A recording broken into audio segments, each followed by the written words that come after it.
MTV Roadies का एक और नया सीजन आ चुका है जिसका टाइटल है MTV रोडीज सीजन 19 कर्म या कांड with new gang leaders and one old one, Prince Narula, Gautam Gulati, Rhea Chakraborty and Sonu Sood. और ये आजकल सोशल मीडिया पर काफी ट्रेंड कर रहा है, जैसा कि आपने और मैंने देखा ही है।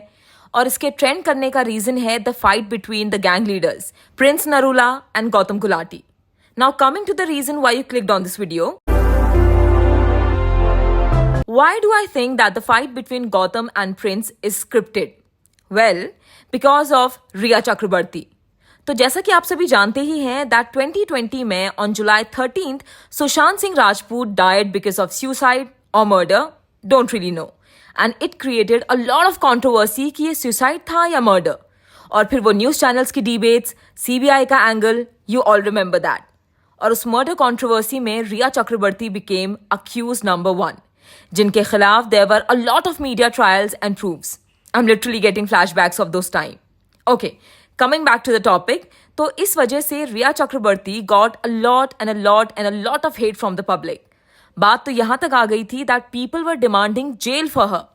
इस वजह से उनकी इमेज इतनी खराब हो गई थी, इवन अभी भी खराब है, कि उन्हें स्क्रीन्स पर कोई देखना ही नहीं चाहता था।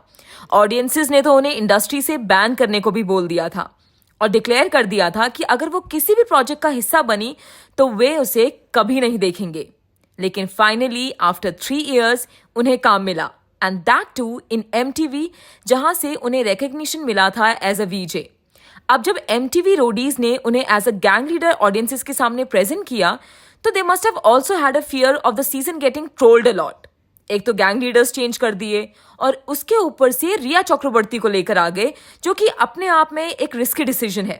क्या पता पब्लिक इस सीजन को इस वजह से देखे भी या नहीं, और अगर ये सीजन फ्लॉप हुआ तो आगे आने वाले सीजन्स का लॉस। रोडीज की hype among the audiences will go really low, जो कि ऑलरेडी काफी लो होने में लगी है। Now to divert the audiences mind, ताकि लोग इस रिया वाले एंगल को भूल जाएं, and to gain viewership, they must have created this rift between the two winners of Big Boss, Prince Narula and Gautam Gulati. क्योंकि अगर आप रोडीज 19 की शुरुआत की वीडियोस देखते हैं तो उसमें रिया चक्रवर्ती के अगेंस्ट काफी हेट कमेंट्स थे, बट प्रिंस और गौतम की लड़ाई की वीडियोस के बाद सिर्फ गौतम और प्रिंस की लड़ाई के अगेंस्ट ही कमेंट्स हैं।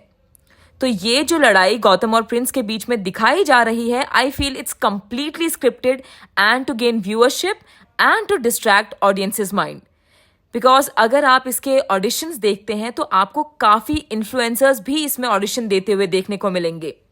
But why the influencers? वो तो ऑलरेडी पॉपुलर है सोशल मीडिया पर, और रोडीज तो उन यंग लोगों को मौका देता है who wants to be on the platform but they do not have an opportunity, right? तो आप इन्फ्लुएंसर्स की पॉपुलैरिटी को कैश करने के लिए और उनकी ऑडियंसेस के थ्रू भी व्यूअरशिप बढ़ाने के लिए they are calling these so called popular influencers. Why? क्योंकि उन्हें डर है कि कहीं पब्लिक रिया चक्रवर्ती की वजह से शो ना देखे और शो को फ्लॉप ना करवा दे। Well, I'm not saying that this is the truth. I'm just saying that this is what I think about the scripted fights happening between Gautam Gulati and Prince Narula. What do you think? क्या आपको ऐसा लगता है? If yes, do let us know in the comment section below. And if no, तो भी do let us know in the comment section below. Rest, if you like this video, do like it, share it and subscribe to The Showtime for more such interesting content.